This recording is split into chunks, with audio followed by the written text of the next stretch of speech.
بالنسبة لأغلب الناس الموجودين في الميديكال فيلد. هنتكلم على COVID-19 as a virus and the host and the vaccine.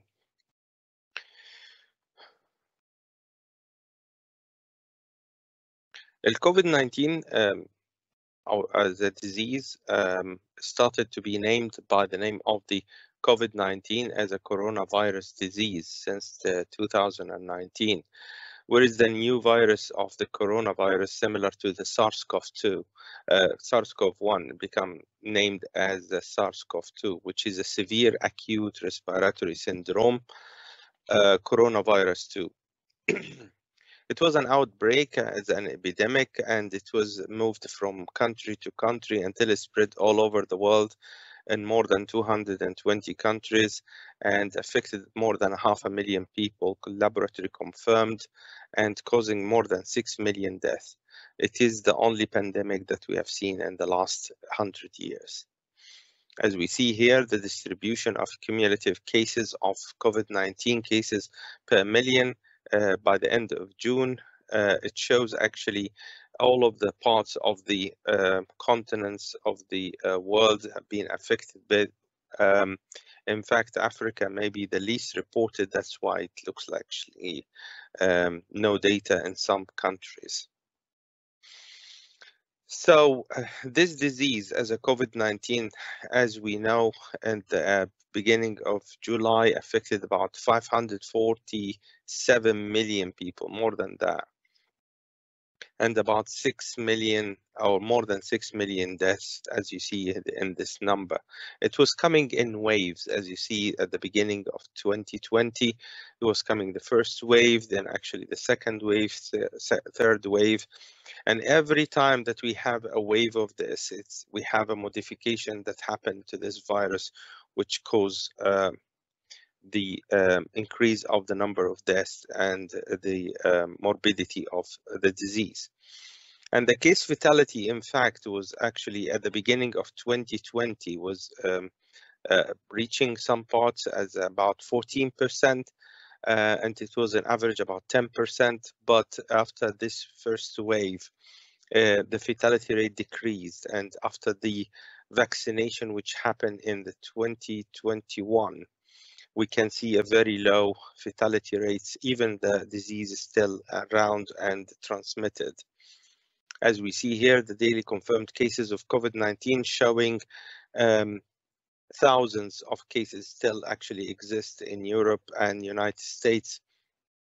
And actually in the last week, there is a raise in the number of cases. So you can see the test positivity cases indicate the increase of the COVID-19 cases. Even we have a lot of success in the cases of vaccination for this disease.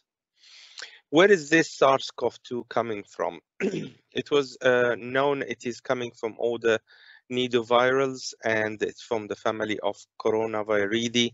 There are two families, which is the Torovirini and the Coronavirini. And from this family of Coronaviridae, very similar viruses are the alpha, beta, gamma, and delta coronaviruses. And SARS-CoV-2 is from the beta family, which is very similar to the known cold viruses as we know it in our field. The coronavirus, as we know, it started from the 0 patient, which we thought it started from animal origin, moved to the humans. It is known to be having the what you call the horse show nose bats as some sort of habitat for them, or as a host for them, intermediate host, which actually is still in the blood, but it can be transmitted to other diseases. It has a similarity to the MERS and SARS-CoV in that we have intermediate hosts over there, like pangolin, as we thought. So we thought that these pangolins have been transmitting the disease to the human in the first case. However, the Wuhan strain or variant of this virus is obsolete now. If we take a look on the SARS-CoV-2 as a virus, it's very simple virus. You cannot have a virus simpler than that. It contains about 30 kilobase single-stranded RNA as a nuclear material, or as a material for coding the host, the virus genetic material, and it has actually a very simple coating proteins formed of matrix proteins, nucleoproteins, which stabilize the RNA, and the presence of the some of the what we call the envelope proteins around this single-stranded RNA. The most important part, which affected the virulence of this virus in particularly, is the spike protein. As we see that we have these spikes which give the name corona, because it has this crown of the spikes. And from this spike protein, the most affected part, or the most virulent part, is the receptor binding domain, which is here in red, as you see it in the structure of the virus. This virus has affinity to certain types of receptors in their hosts called the ACE2 receptors, and these ACE2 receptors are the gate which allow the virus to attach to the cells, and through a complex of furin and TMPRSS2, they are actually attached and allowing the host cells to engulf or accommodate the virus to come in. And all of the virulence, most of the virulence that happen from this virus, and the ability to infect a lot of people, coming from modification which happen at this spike. And the effective binding of this is affecting its transmissibility and affecting its infectivity to the people. And because we have this ACE2 angiotensin converting enzyme 2 receptor everywhere in our bodies, in the nasal cavity, in the lungs, in the ileum, and the heart, and the eye, and the liver, it means that this virus can go everywhere in your body and can infect a lot of people. And according to the infected organs, you will see the symptoms. So this is how we are having a lot of multiple symptoms, which are related sometimes to the organ affected. So if those which are affected the intestine first, they will have a diarrhea and maybe vomiting or some of the manifestation. Those which have it through the lung, they will have the lung manifestation, as we know. Well, I'm not here to talk about these medical parts, but we are talking about the how this virus have been found for the first time. The first wave of it was dependent on the immune response for the first lock, as we say. So the immune response, if we are expecting that this virus will be taken by the antigen presenting cells as the normal, and the immune response from it against that take about few days, because it has to be presented to the T cells, and B cells will be in turn produce a lot of antibodies, and this will also turn some of the T cells into cytotoxic T cells to attack the virus and the virus containing cells. So however, I wanted just to clarify that the immune response to corona, because it was unprecedented before and not faced anybody before, it was like a first wave, or the first wave of immunity. And first wave of immunity usually dependent on the innate immunity.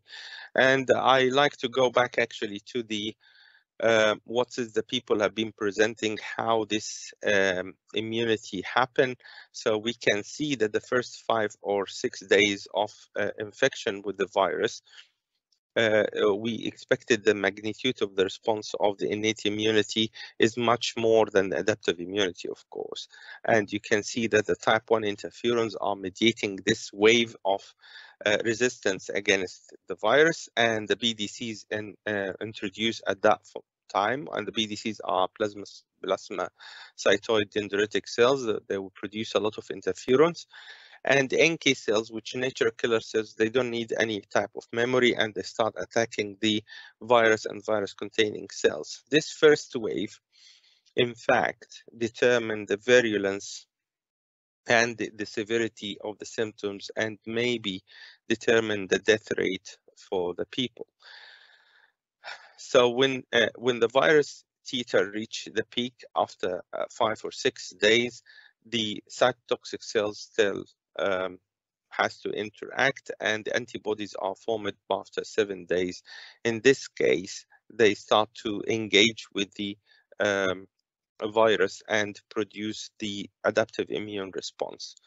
The first few papers which have been coming to discover that the impaired type 1 interferon activity are actually determine if this patient will go to severe disease or not. So any alteration of the innate immune response in the first 5 days will be actually determining how this response will be happening from the patient, and if they are going into severe disease and unfortunately we're going to death or not. So even we found that the inborn error of type 1 interferon immunity is sometimes life-threatening in the first reports in Science.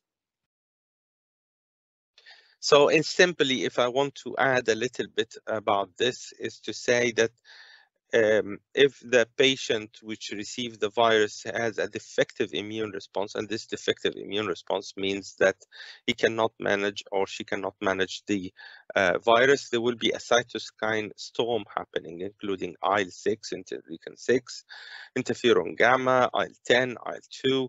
Every type of cytokine will be produced by innate immunity, and non-neutralizing antibodies formed, and after 6-7 days will start to worsen the case, and this is increase the dysfunction of the immune response, because there is excessive infiltration of the immune cells to the tissue, which mainly in this case would be the lung. And at that time will be a systemic cytokine storm, and this is produced the massive manifestation that we see, and this is which caused the first wave high rate of death, which reach up to 14%. So the resulting story is happening due to what we call dysfunctional immune response. On contrary of that, some people have been actually passing the disease without any problem if they have a healthy immune response. And the healthy immune response in this case, that means that we have the alveolar macrophages doing the clear up, and we have all of the immune cells are doing their function in a very controlled way. There is no cytokine response, and there are what we call the neutralizing antibodies, which are actually affecting the virus and containing the virus and enabling a directed response toward these viruses or virus-containing cells. So although that the people have been at the beginning doesn't know which one is going to this or that pathway, either to the severe disease or non-severe disease, it becomes clearer and clearer after that the innate immunity at the beginning and the controlled neutralizing antibody formation is the gate to pass this type of disease. The people at the beginning have been realizing that also the natural immunity is happening due to the COVID infection doesn't protect you completely, because it can happen with a reinfection until we discover that the vaccine is the only solution for this. We need a long-term response, and this is happened by more than 1 or 2 doses of vaccination to be able to give the long-term immunity of the B cells and T cells together against these diseases. And we discovered also that the new variants that happen all of the time create a new wave all of the time. And so every wave that we see is usually associated with the appearance of a new variant of this disease. At the beginning of 2020, we have heard about the Kent variant, which started in the United Kingdom. And you can see here in this figure that it was associated with a high number of the cases per day, which exceeded actually 50,000 cases per day. However, after we look into the disease now from over 2 years or more, or 3 years now, from the January 2020 until we reach now the June 2022, we see waves which happen and correspond to variants appearance and variants disappearance. And the most dominant part now is the Omicron. And this is what we call the variant of concern.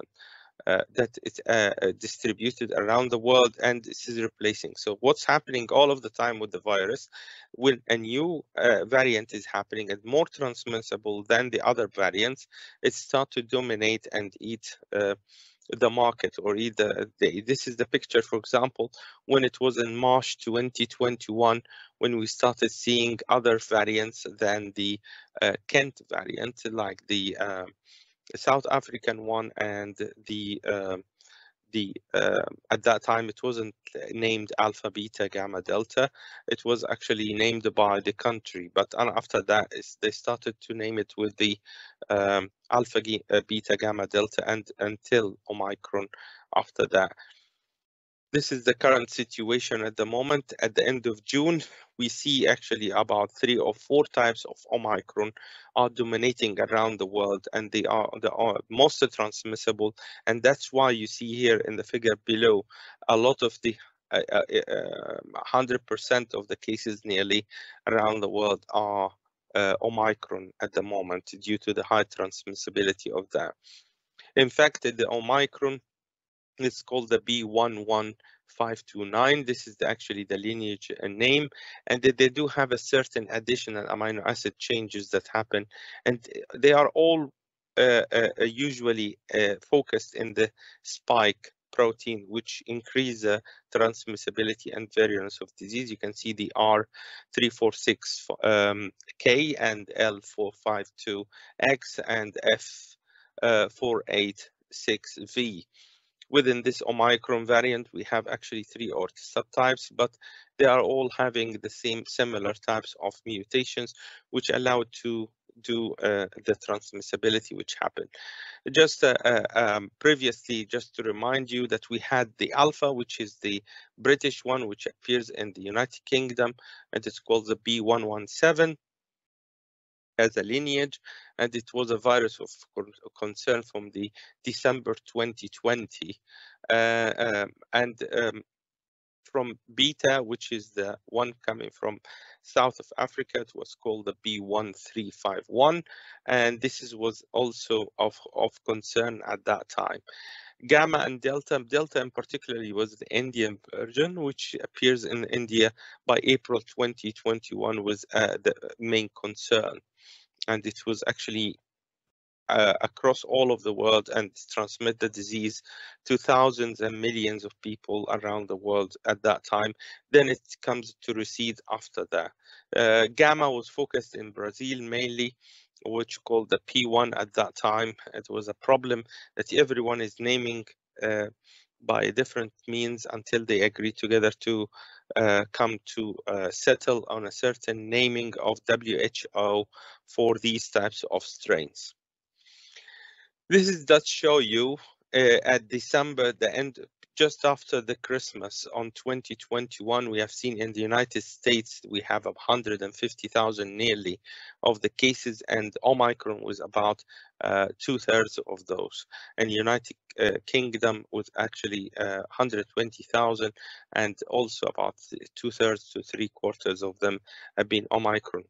But the case now, you can see on the 26th of June, the last statistics, we have much less numbers of the cases around the world of the COVID-19 because of the vaccination program, which happened in most of the countries now. And the success of that, you can see that the most dominant is the Omicron, and this is in thousands in comparison to what I just showed you in hundreds and thousands cases. It becomes actually less than 1,000. For example, in United States, it was actually much less by 99%. And 100% of the cases nearly sequenced from these cases are Omicron, and this is due to transmissibility. What about the vaccine?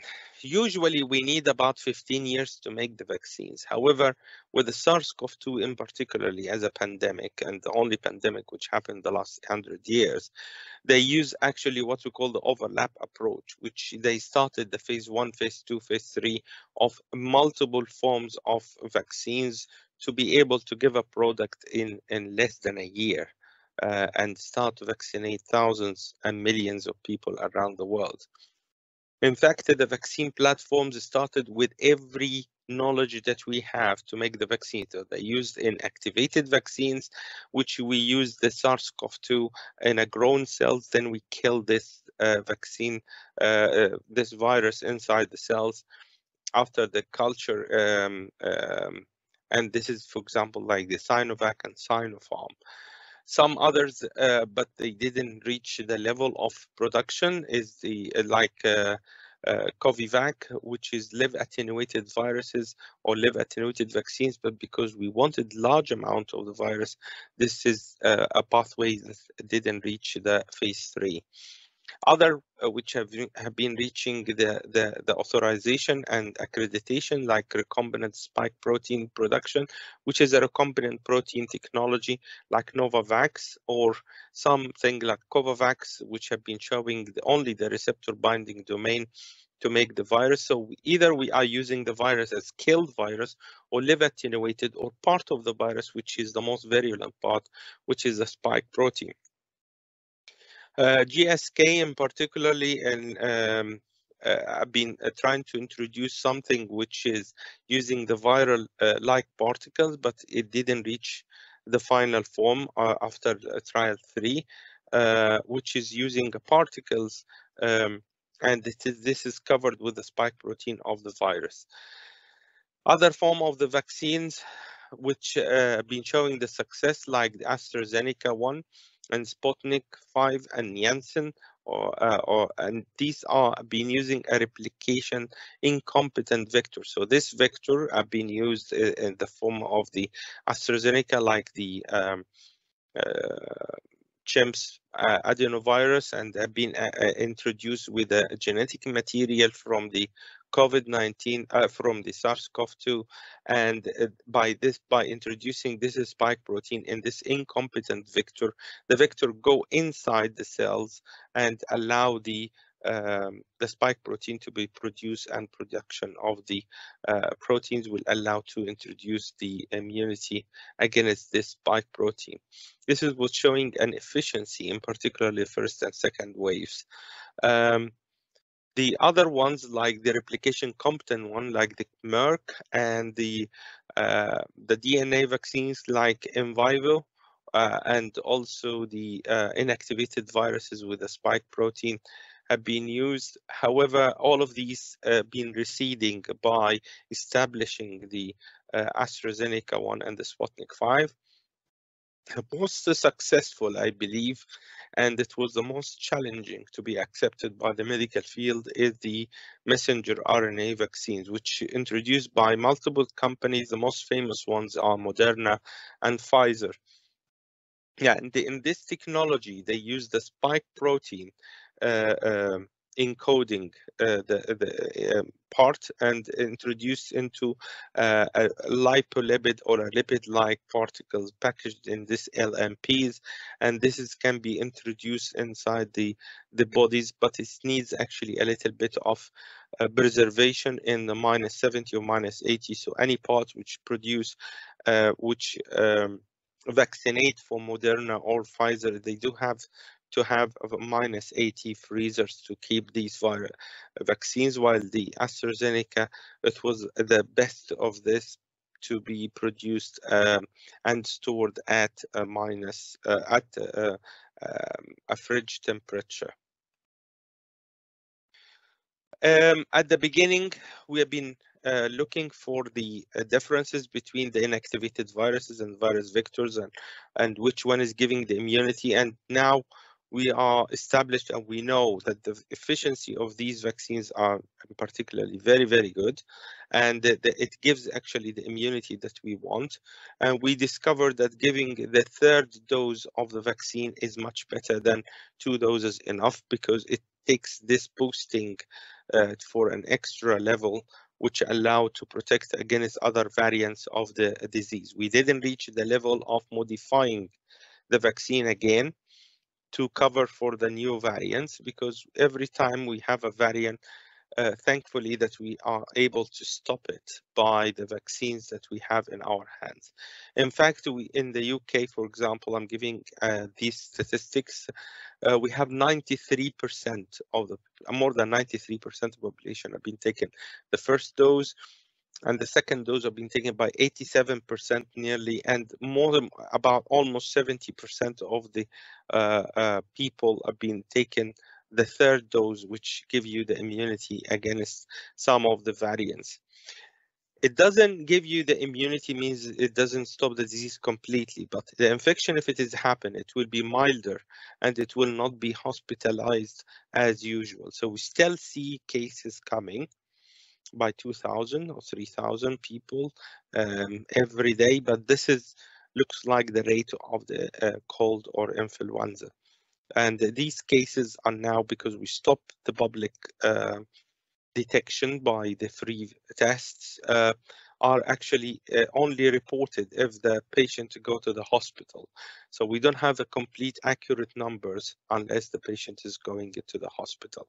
So since we stopping in the UK the public testing for free, we still have no grasping of that. But the numbers, if they are increased, they will go to the hospital, and this is what we are reporting usually to the WHO. So as we see here in green, we can see some places like China and United Arab Emirates. I mean, I've been reporting 100% of the people are received all of the doses prescribed for the initial vaccination program. We still in Africa and some of the Arab countries are not reporting 100%.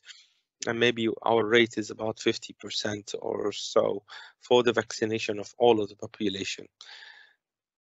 The problem of this pandemic will not be solved completely unless we are vaccinating everyone around the globe. And this was the problem of how we can produce the number of the vaccines, which cover all of the 8 billion people in 3 doses, and to be given that for free to avoid any mutations to be happen and new variants. Another problem which we face in the COVID now, because the first and second wave have been hit a lot of people, and maybe they overcome the disease, they didn't die, because the rate of death was lower than 3% or 4%. Then after it becomes about 1% or less than that. We still see some people which can come out with the what we call the long-term effect of coronavirus, or what we call the long COVID. How long this has happened? If anybody stayed with manifestations for more than 12 weeks after the start of the disease or diagnosis, sometimes it can be mild symptoms, sometimes it's very severe symptoms. We call it long COVID. It is sometimes really crippling and really devastating for some people, I have to say. And this include extreme tiredness and fatigue, shortness of breath, chest pain and tightness, problems of memory. You may see actually some people complaining about that after a while, maybe up to 6 months after the disease itself, and they may need interference. Heart palpitation, dizziness. I've seen pins and needles, joint pains, and depression and anxiety, tinnitus. It is usually related to 3 types of, or 4 types of organ, mainly is the lung, the brain, and the heart, and the blood vessels, and maybe the joint and musculoskeletal system. So we see it even in the form of rashes. Some people, they get these symptoms. And all of this is because they have been facing for the first time this virus, which they don't have any immunity against from the beginning. And usually those which get vaccinated against COVID-19 or SARS-CoV-2, they don't usually develop the manifestation of these long COVID. Very, very rare to see somebody vaccinated and they will face some of this long COVID. And we start see here in the Western countries, and maybe actually starting in Egypt, who knows, that we have a long COVID primary care, and we have certain clinics that we report. These patients are reporting to this to measure all of the vitals and monitor which organ is affected, and they do functional assays for all of this. Besides that, they do all of the blood tests required for the disease. I want to just to give a hint about the COVID-19 Hostogenetics Initiative, which is something we started after about a couple of months after the start of the pandemic. It was an opportunity to see if some people have a certain genetic susceptibility more than others to this virus and virus infection. I have been honored to be a group leader for the Egypt hub, and we collected data and we shared with the others the wide genome sequencing data to be analyzed by meta-analysis. We started with thousands of patients, and mainly we wanted to differentiate, as you see here, between the critically ill COVID-19, the hospitalized patients, and those which are reporting infection, compared to the control people, which is the normal people. It's not me or anybody, it's about 67 countries and more than, by the end of the study, this was 25 at the beginning, and this was to find out if there is a certain genetic signature, and at that time you need millions of people on the study, and you can see that we found some by the meta-analysis, some genomic-wide meta-analysis genetic association with this. We wanted also to have a reference, which is millions of control donors, which are not related to the disease and they don't have the disease. And we can see that the African and the Middle Eastern are actually within the population of the reference, and there is all of the diversity of the population around the world are represented. And I've been lucky that we have this Egypt hub in the middle of the other studies that we shared with our samples to see if we are different or not.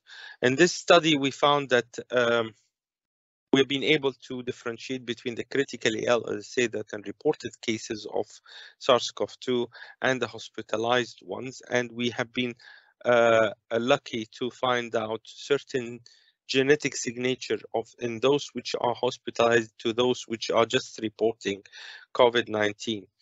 And we reached the level of almost 3 million controls and about 100,000 cases of SARS-CoV-2. One of the most important things that we identified is the loci, about 10 loci we identified in the most recent publication, which published in Nature, and about 23 loci in all of the studies. And most of the genes, as we see here, like OS1 and OS2, are actually related to the innate immunity and immune ones, and some of them, they are related to lung function and affecting the respiratory function. So from the biological insight, several loci have been found related to the severity of the disease, and we found some missense variants, and we found some link between the ethnicity and the presence of these variants. So that's why something like SFTBD have been found to confer certain risk with the disease, which increased more in the Eastern ethnic origin than the African one and the Western one. It is a surfactant protein D and participates in the innate immune response against the lung. So this gene in particularly, which we found the link between it, it was published actually about 6 months ago, and it was actually something indicate that there are some people which are more susceptible than others. Other ones like SLC22A31 also indicates there is a high risk if you have this type of variant, which is as indicated here as a missense. You have a more chance to be hospitalized if you get COVID-19.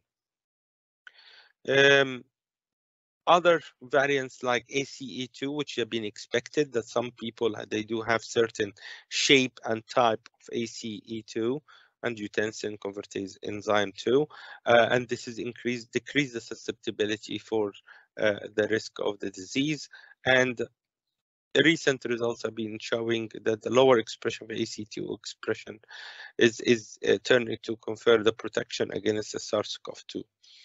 I have to say this is when we are doing studies like that, just to indicate also what are the targets which can be used for the disease. But one of the things which have been dragging our attention, that this Mendelian randomization and trying to link what are the risk factors which are associated with hospitalization. So we found that this is in red. If the BMI is high and there is a type 2 diabetes, there is a higher risk of going to the hospital or maybe severe form of disease. Certain red cell count and height of the people, which may be the opposite of the BMI, which is a basal metabolic index, is maybe also as a protective or a causal association, negative causal association. And this has happened after we looked into all of the factors related to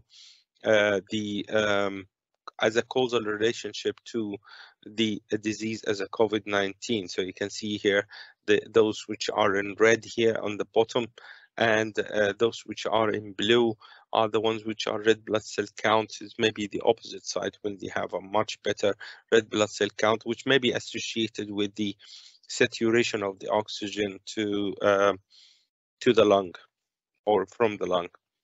Another recent study, which is published in about 2 months or 3 months ago, that we introduced something new, which is AQTL, which is looking for which tissues inside the body, which does show a higher impact of these genes that we discovered related to the COVID-19.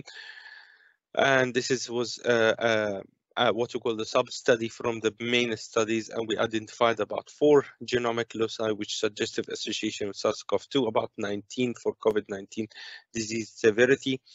And we identified certain genes in immune response, in lung function, in the brain cortex and digestive system, which are all after co-localization between the gene associated by the GWAS studies and the tissues that we discovered, and after they do what we call the AQTL quantitation of the genetic associated material.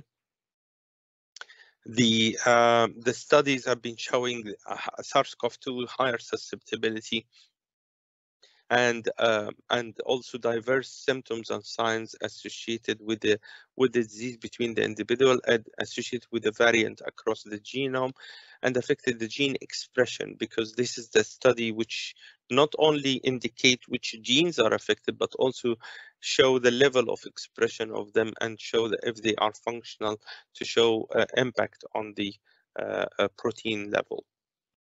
So in summary, the novel biological insights have been gained and expansion of the cost of the genetic studies that we have done, and we looked into the genetic architecture of COVID-19. We found some genes like ACE2, which is expected to be the receptor, but also something like MUC5B, which is a protein exists in the lung epithelium, SFTBD, which is a surfactant related one, and other genes related to the immune system and related to the function of the organs. And we substantially increased the studies of genetics to identify if we can look for certain proteins as some sort or some markers that we can use it as predictive markers of this patient will go for a severe disease or not. While we distinguish the 2 phenotypes of challenging between the severity of the disease and those which are going to death, everything in the hand of God, of course. I wanted to thank a lot of collaborators from Broad Institute and Harvard, from Edinburgh, from Finland, and Mansoura and Tanta University, which have been sharing with me all of the effort to produce this work. Remember that it's so easy to prevent the COVID-19 rather than to treat it. So, and at the moment, the vaccination is the main preventative measures, more than washing hands, more than keeping the distances, and that's why the people start to drop these types of measures at the moment. Just a joke at the end. We started to hear from May about the monkeypox cumulative accumulation of the cases. It reached 5,399, and monkeypox something we didn't hear before, but this is expected after a close down with 2 years from the COVID-19. All of the other viruses start to hit, like norovirus, like monkeypox, and other ones. Thank you very much, and happy for any questions.